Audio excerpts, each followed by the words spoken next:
हाय। मैं एक किताब पढ़ रहा हूँ जिसको मुझे समथिंग 7 से 8 दिन हो चुके हैं उसको पढ़ते-पढ़ते।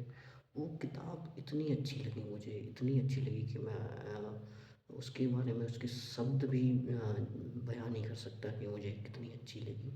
वो जिस किताब का नाम है उसको मैं आपको दिखा देता हूँ, जिसका नाम है बनारस टॉकीज़, जो कि सत्यव्यास जी ने लिखी है। ये इतनी अच्छी किताब है। अगर आपने थ्री इडियट देखी हो या कोई भी ऐसी हॉस्टल लाइफ से रिलेटेड कोई स्कूल की मूवी देखी हो, या आप अपने दोस्तों से बहुत ही अधिक जुड़े हुए व्यक्ति रहे हो, तो आप इस व्यक्ति के प्रत्येक पात्र को ऐसा लगेगा कि जैसे आप ही प्ले कर रहे हो उनका ये रोल। इसमें वैसे 4-5 मित्रों के बारे में दर्शाया गया है, लेकिन जो मूल रूप से फ़ोकस करती है वो 3 मित्रों पर है। इसको प्रारंभ करने से पहले एक कोटेशन देते हैं सत्यव्यास जी, जिसमें लिखा होता है कि हमारे आस-पास, हमारे गाँव, गली या हमारे शहर इत्यादि में जो भी कोई घटना होती है, उसी के घटना के आधार पर या उससे संबंधित कोई ना कोई कारण होता है, जिसकी वजह से वो घटना घटित होती है। वैसे ही ये स्टार्ट करते हुए इसमें 3 मित्रों के बारे में बताया गया है, जिसका एक का नाम अनुराग डे है, जो कि बंगाल से हैं।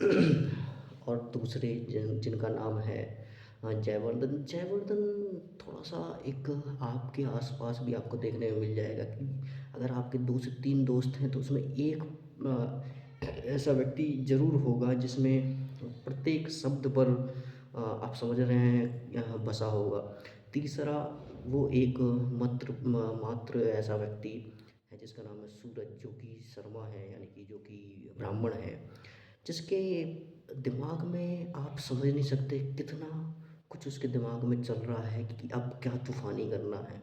जो कहते हैं कि एक जान होता है 3 या 4 दोस्तों में से एक, जो होता है माइंडेड व्यक्ति होता है, जो ऑल ऑफ द प्लेयर होता है, जो ये जानता है कि हमें किस समय पे क्या करना है और कैसे हमें मतलब हमें ये करना है जिससे मतलब हम कम समय में कितना कुछ मतलब कर सकते हैं, कितना कुछ मतलब कि टीचर की बिना नज़रों में आए हुए ये इसमें ये पेपर की चोरी करते हैं। इसमें ये लोग तीनों मिलकर के दोनों मिलकर के ये वैसे अनुराग इनके रूममेट हैं, जो कि गर्ल्स हॉस्टल में जाते हैं, क्योंकि इनके टीचर इनकी रैगिंग के लिए इनको टास्क देते हैं कि जाओ गर्ल्स हॉस्टल जाओ। तो वैसे से जुड़ी हुई ये कहानी है, कैसे वो जाते हैं हॉस्टल, क्या कैसे करते हैं। फिर एक आपको इसमें जैसे घटना के बारे में ये लास्ट लास्ट में आपको आते हुए पता चलता है कि ये घटना, यार मैं भी कुछ समझ रहा था कि यार यहाँ पे कुछ तो गड़बड़ है। वो प्रद्युम्न जैसा कि कुछ समथिंग हैपनिंग है, लेकिन आप लास्ट में आके समझेंगे कि अरे यार ऐसा भी था यार, हाँ मुझे भी ऐसा लग रहा था, कुछ ना कुछ है, कुछ ना कुछ ऐसा है समझने में आ रहा। इसकी एक लाइन है जिसमें अनुराग डे बोलते हैं कि इस लाइफ में फेलियर से बड़ा कोई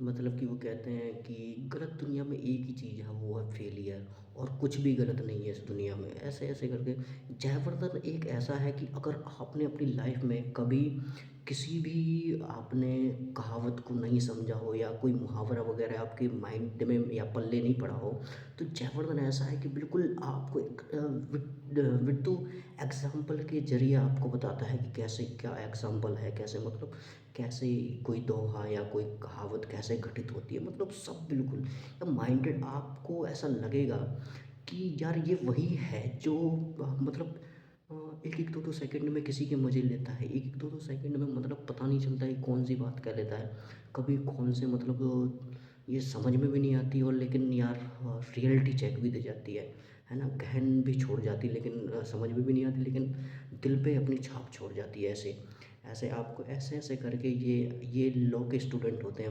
मेनली, जो कि बनारस में ही इसके बारे में बताया गया है, बनारस का ही पूरा ये बुक लिखी गई है। और इसमें जो जिक्र किया है बीएचयू का किया गया है, आपने भी सुना होगा बनारस विश्वविद्यालय के बारे में, काशी विश्वविद्यालय के बारे में, उससे ही रिलेटेड ये किताब है। हालांकि इसमें कवि ने बताया है इसका किसी भी व्यक्ति, वस्तु, स्थान इत्यादि से कोई भी नाता नहीं है, लेकिन जो ये लिखी गई है वो मेनली बनारस के विश्वविद्यालय को लेकर के और हॉस्टल लाइफ को लेकर के लिखी गई है। और बहुत ही रोमांचक और बहुत ही एक नंबर किताब है, बहुत ही मस्त किताब है, आप सभी को पढ़नी चाहिए।